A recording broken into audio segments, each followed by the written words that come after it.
It punishes, because in families like these, the moment you reclaim yourself is the moment you become a threat. For many, estrangement isn't about leaving the family. It's about escaping the role that was breaking. Some wounds bleed, others don't, and those are often the ones that shape us the most. Emotional neglect is quiet. It leaves no bruises, no seams, no clear moment you can point to and say, that's when it happened. Instead, it is defined by what never happened, the comfort that wasn't offered, the protection that never came, the curiosity about your inner world that no one ever showed. Growing up without emotional attunement teaches a child something devastating, that their feelings are either too much or not worth noticing.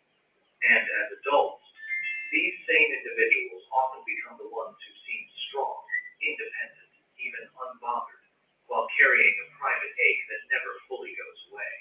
This is the empty well. You keep going back to your family, hoping just once to draw water. Maybe this time they'll listen. Maybe this time they'll ask how you really are. Maybe this time they'll meet you at the level you've always reached for. But every visit ends the same. A dry bucket, a hollow chest, a familiar disappointment. Most people don't leave because of what their parents did. They leave because of what their parents could never give. Because returning again and again to an empty well eventually becomes a form of self-abandonment. Estrangement, for many, is not about rejecting their family. It is about finally choosing to stop thirsting for a kind of love that has never been there. The pain of what happened can be healed. The pain of what never happened takes longer, because you're grieving a version of childhood you never got to live. If estrangement seems sudden to outsiders, the staying is even harder to understand. Endure years, sometimes decades of pain before stepping away. The answer lies in two powerful psychological forces: trauma bonding and the hope cycle. Trauma bonding forms when moments of harm are intertwined with moments of warmth. A cutting remark followed by an apology. A cold silence followed by a rare expression of affection. A boundary crossed, then a promise that things will be different.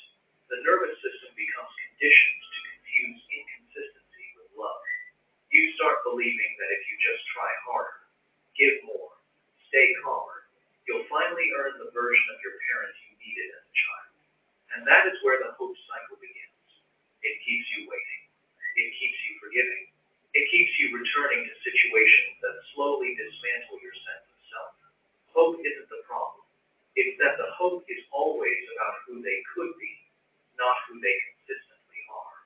Many adult children stay because they were taught that leaving makes them disloyal, that protecting themselves makes them selfish, that wanting peace means they are the problem. So they endure. They shrink. They rationalize. They wait for the breakthrough moment that never comes. When someone finally walks away, it's not because they stopped loving their family. It's because they realized the cycle wasn't going to change. And staying meant losing pieces of themselves 1 year at a time. Estrangement often begins with a heartbreaking realization: if I stay, I'll disappear. When people hear the words no contact, they often imagine a drastic, emotional cutoff, an act of punishment or revenge. But in reality, distance is rarely a declaration of anger. It is a strategy of survival, and it doesn't always come in one form. Some choose low contact, reducing conversations, shortening visits, keeping topics surface level. It's a way of saying, I still care, but I can't give you the same access to my inner life anymore. Low contact is often the first attempt at reshaping the relationship without ending it. Others use gray rock, a method designed to minimize emotional engagement. They become neutral, predictable, and unreactive, because reacting is exactly what fuels the old patterns of conflict, manipulation, or guilt. Gray rock isn't coldness, it's self-protection. And then, after years of trying, some choose no contact, not because they hate their family, but because every lesser boundary was ignored. No contact becomes the final tool, the last available way to stop the cycle, reclaim mental health, and rebuild identity. Psychologically, choosing distance activates grief, guilt,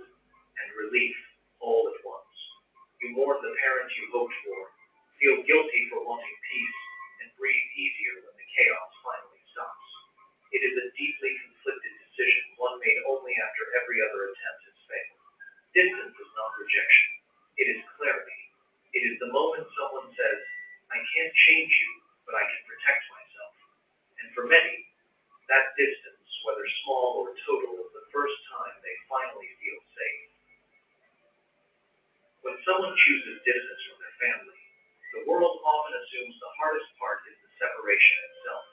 But the deeper pain, the part almost no one talks about, is the grief that follows. Ambiguous loss is a unique kind of mourning. It happens when the person you're grieving is still alive, still walking around, still posting photos at Christmas, yet emotionally unreachable. There is no funeral, no final goodbye, no ritual to help you move forward. Just a lingering ache, a question mark where clarity should be. You're grieving not only the relationship you lost, but the relationship you never had. The version of your parent who might have protected you, understood you, or loved you without conditions. And letting go of that imagined parent, the one you wished for your entire childhood, can feel like losing them twice. Then come the holidays. Thanksgiving tables with an empty seat. Christmas mornings that feel too quiet. Everyone else seems wrapped in warmth while you're navigating a complicated, invisible grief no one knows how to comfort. And yet, even in grief, there is relief. The anxiety is gone. The chaos has stopped. Your nervous system finally exhales. But that relief often comes with guilt, as if choosing peace makes you disloyal to the people who raised you. This is the emotional cost of freedom. The heartbreak of choosing your well-being over your history. It's not easy. It is not simple. But for many, it is the only way to stop inheriting the pain they were never meant to carry. And healing begins the moment you realize you can mourn what you lost and still move toward the life you deserve.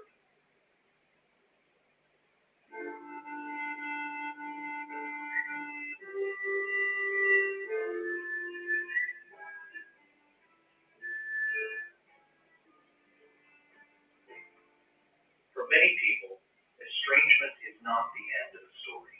It is the beginning of a life they were never allowed to fully live. Because once the noise quiets and the guilt softens, something unexpected begins to emerge. A sense of self that had been buried under years of roles, expectations,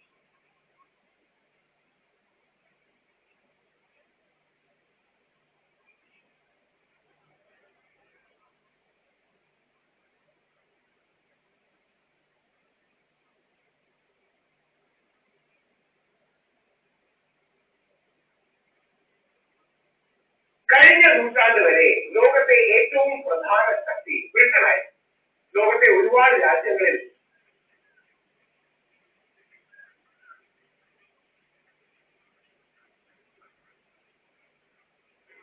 ரெண்டு teaspoon அரிப்பொடி இருக்கையில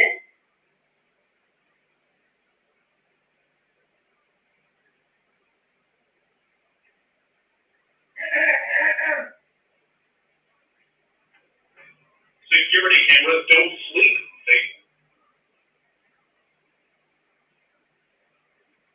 Here, Virgo. Yes. What's the Virgo thing about you?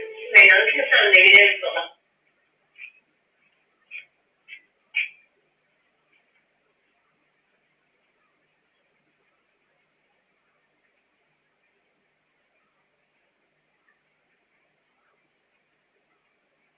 Disconnect.